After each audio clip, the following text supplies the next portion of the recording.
के अपने channel study for all को सब्सक्राइब कीजिए, साइड में बेल आइकन को प्रेस कीजिए जिससे आपको सभी वीडियो।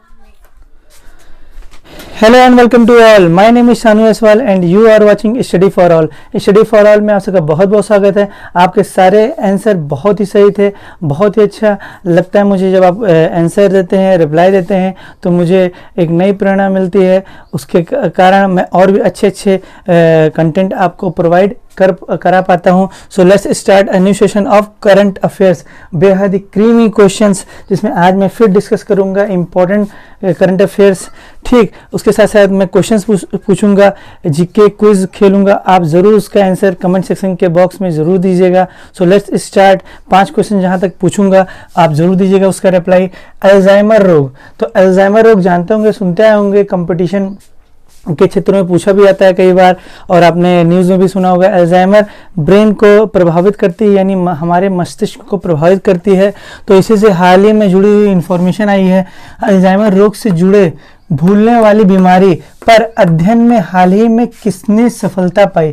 तो जानते होंगे अल्जाइमर से क्या होता है, हमारी मेमोरी यानी याददाश्त, मेमोरी लॉस हो जाती है। ठीक, हमारी पूरी यादें जो होती हैं हम भूल जाते हैं, हमें कुछ याद नहीं रहता है। तो इन्होंने ये किसने सफलता पाई है? IIT Guwahati means Indian institute of technology Guwahati की IITian ने इस पे सफलता प्राप्त की, जिसमें अल्जाइमर अगर किसी व्यक्ति को हो जाएगा तो उससे क्या होता है, जिसे बोलते हैं मेमोरी लॉस जाता है। तो मेमोरी लॉस होने से उसकी याददाश्त जाने से बचाया भी जा सकता है। ऐसा ये सफलता इसमें पाई है IIT गुवाहाटी ने। तो ये बहुत ही अच्छा क्वेश्चन है। ये न्यू एरा है ऑफ बायो में और एक मेडिकल फील्ड में। तो नेक्स्ट क्वेश्चन की बात की जाए कि जम्मू कश्मीर के सूचना विभाग मतलब इंफॉर्मेशन डिपार्टमेंट ने लॉकडाउन से पढ़ने वाले मनोवैज्ञानिक को दूर करने के लिए कार्यक्रम चलाया है। जैसा कि जानते हैं सभी लोग लॉकडाउन में हैं, तो बहुत ही बड़ा प्रेशर है, साइकोलॉजिकल प्रेशर है, मनोवैज्ञानिक दबाव है। तो उसको साइकोलॉजिकल प्रेशर को, उस मनोवैज्ञानिक दबाव को दूर करने के लिए एक प्रोग्राम चलाया गया है। जम्मू एंड कश्मीर में एक प्रोग्राम यानी कार्यक्रम चलाया गया है जिसका नाम है सुकून। इसका नाम ही से बता रहा है कि सुकून मिलेगा। कोविड-19 बीट द स्ट्रेस, तो उस प्रोग्राम का नाम क्या है?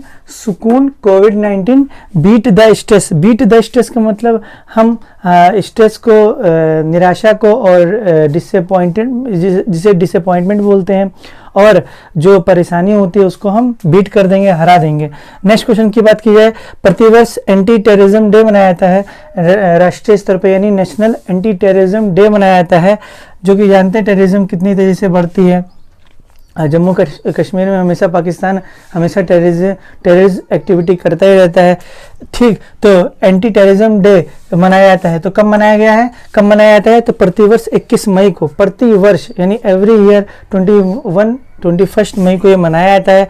अच्छा, ये क्यों मनाया जाता है? क्योंकि राजीव गांधी की डेथ इसी 21 मई को हुई थी। राजीव गांधी की जो डेथ हुई थी वो जानते हैं टेररिस्ट एक्टिविटी, टेररिस्ट द्वारा हुई थी, मतलब आतंकवाद द्वारा ही हुई थी। तो कब हुई थी राजीव गांधी की मृत्यु? 21 मई को आतंकवादी के द्वारा हुई थी, जो कि कहाँ पर हुई थी?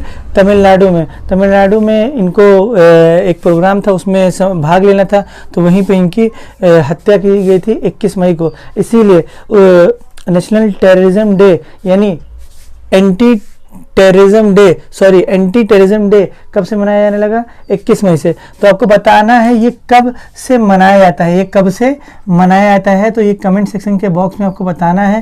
पहला क्वेश्चन मैं पूछ रहा हूँ आपसे। तो राजीव गांधी की जो डेथ हुई 21 मई को टेररिस्ट एक्टिविटी के कारण, इसीलिए 21 मई को एंटी टेररिज्म डे मनाया जाता है। तो ये कहाँ पर हुई थी डेथ? तमिलनाडु में। तो ये आपको बताना है कि ये जो एंटी टेररिज्म डे है ये कब से, किस वर्ष से मनाया जाने लगा। नेक्स्ट क्वेश्चन की बात की जाए, किस राज्य की आदिवासी महिलाओं द्वारा, किस राज्य की आदिवासी, जो आदिवासी महिलाएं होती हैं, जो बहुत ही पिछड़े इलाकों में रहती हैं, इन्होंने दीदी वाहन सेवा की शुरुआत की। तो किस राज्य के आदिवासी महिलाओं ने दीदी वाहन सेवा की शुरुआत की? तो मध्य प्रदेश। तो मध्य प्रदेश की आदिवासी महिलाओं ने दीदी वाहन सेवा की शुरुआत की। ठीक, अच्छा, ये किसके लिए किया गया है? तो सीधी सी बात है, दीदी यानी महिलाओं के लिए, महिलाओं के सुरक्षित प्रसव हेतु। जैसे जानते हैं लॉकडाउन है, सारी चीज़ें सब काफ़ी दिक्कतें आ रही हैं, तो महिलाओं के सुरक्षित मतलब सेफली जो प्रसव है यानी डिलीवरी है वो अच्छे से हो जाए। अगर कोई प्रेग्नेंट महिला है, अगर वो डिलीवरी है तो अच्छे से अगर वो हो जाए, उनको सेफली अगर डिलीवरी कराई जा सके, इसके लिए मध्य प्रदेश की आदिवासी महिलाओं द्वारा दीदी वाहन सेवा का शुभारंभ किया गया, जो कि किस राज्य से संबंध है? मध्य प्रदेश। तो इसमें आपको मैंने पढ़ाया था, आप बताएंगे कमेंट सेक्शन के बॉक्स में कि डिलीवरी के दौरान कौन सा हार्मोन महिलाओं को प्रसव के समय यानी डिलीवरी के समय, प्रेग्नेंट के समय हेल्पफुल करता है, मतलब पेन होने से थोड़ा रिलीफ पहुंचाता है, पेन होने में मतलब जो पेन ज़्यादा होनी चाहिए तो कम करने में मदद करता है। तो वो कौन सा हार्मोन है जो महिलाओं के प्रसव के समय निकलती है? तो ये आपको बताना है कौन सा हार्मोन जो डिलीवरी के समय या प्रसव के समय सिक्रीशन उसका होता है महिलाओं में, तो ये आपको बताना है। नेक्स्ट क्वेश्चन की बात की जाए, महाराष्ट्र में मी अन्नपूर्णा नामक पहल की शुरुआत की गई। तो अगर क्वेश्चन पूछाएगा किस राज्य में मी अन्नपूर्णा पहल की शुरुआत की गई, तो महाराष्ट्र में। अच्छा, ये किसके द्वारा की गई? तो महाराष्ट्र में ये रिस्क इंश्योरेंस द्वारा की गई है। किसके द्वारा की गई है भैया? रिस्क इंश्योरेंस द्वारा ये मी अन्नपूर्णा पहल की शुरुआत की गई है। अच्छा, इसको किसके द्वारा लाइसेंस प्राप्त है? तो IRDA द्वारा इसे लाइसेंस प्राप्त है। IRDA, तो आपको ये बताना है कि IRDA का फुल फॉर्म क्या होता है। What is the full form of IRDA? कई बार पढ़ते हैं होंगे, कहीं ना कहीं देखे होंगे आप, IRDA लिखा होता है, तो ये आपको बताना है कि IRDA का फुल फॉर्म क्या होता है। तो मी अन्नपूर्णा ये जो लॉन्च हुआ है महाराष्ट्र राज्य में हुआ है, किसके द्वारा लॉन्च किया गया है? तो रिस्क इंश्योरेंस द्वारा किया गया है। इसको लाइसेंस प्राप्त है किसका? IRDA का। तो आपको फुल फॉर्म बताना है IRDA का फुल फॉर्म क्या होता है। अंतर्राष्ट्रीय यानी इंटरनेशनल बायोडाइवर्सिटी डे, मतलब अंतर्राष्ट्रीय जैव विविधता दिवस कब मनाया गया? तो ये प्रतिवर्ष 22 मई को इंटरनेशनल बायोडाइवर्सिटी डे मनाया जाता है, जिसका थीम रखा गया था यानी विषय वस्तु रखी गई थी our solutions are in nature. Our solutions are in nature. जैसा कि 2020 का जो मनाया गया है 22 मई 2020 को जो मनाया गया अंतर्राष्ट्रीय जैव विविधता दिवस, तो इस बार का जो 2020 का अंतर्राष्ट्रीय जैव विविधता दिवस मनाया गया, ये सबसे खास माना जा रहा है। अब इसके लिए मीटिंग हुई 22 से 23 मई के बीच में मीटिंग हुई है, यानी आज कौन सी डेट है? 23 मई है। तो आज कल से आज तक 2 दिन की इसकी मीटिंग हुई है, जिसमें सस्टेनेबल डेवलपमेंट यानी सतत विकास में भी जोर दिया गया है।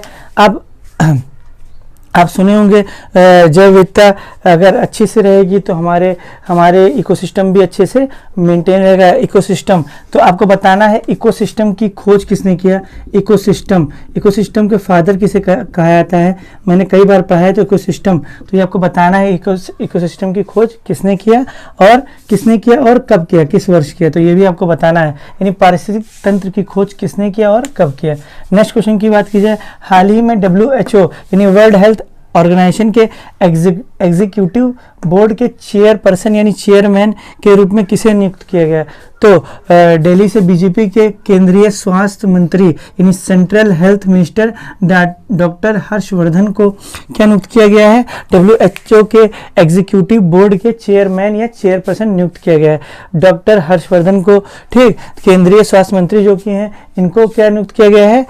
WHO का एग्जीक्यूटिव बोर्ड के चेयरमैन। ये हमारे भारत के लिए बहुत ही बड़ी ये विक्ट्री है कि हिसाब से देखी जाए। नेक्स्ट क्वेश्चन की बात की जाएगी कि किस राज्य ने सिडबी के साथ साझेदारी और प्रवासी मजदूरों को रोजगार देने के लिए स्टार्टअप फंड लॉन्च किया? तो बहुत ही मोस्ट इंपॉर्टेंट है।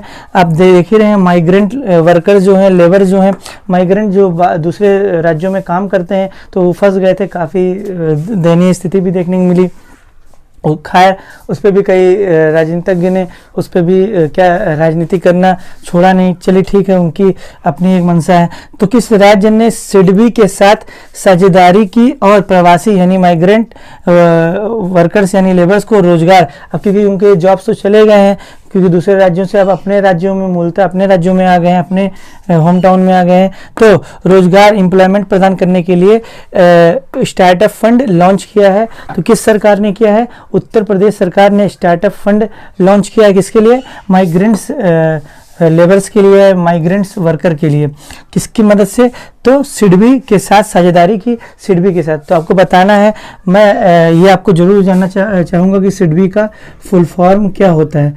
तो सिडबी का फुल फॉर्म आप जरूर बताइएगा। मैं इसलिए पूछता हूँ कि इसे आप सर्च भी करेंगे तो आप इसके बहाने आप सर्च करेंगे तो आपको पता भी चलेगा। डेली क्विज इतना जानेंगे, जानकारी भी होगी, साथ साथ आप पढ़ेंगे भी और भी सर्च करेंगे तो और भी जानकारी आपको मिलेगी। नेक्स्ट क्वेश्चन की बात की जाए, हाल ही में पश्चिम बंगाल में अभी देखिए रहे हैं अम्फान चक्रवात बहुत ही तेजी से आई, बहुत ही तेजी से इसकी जो विंड का जो फ्लोइंग रेट था बहुत तेजी से था।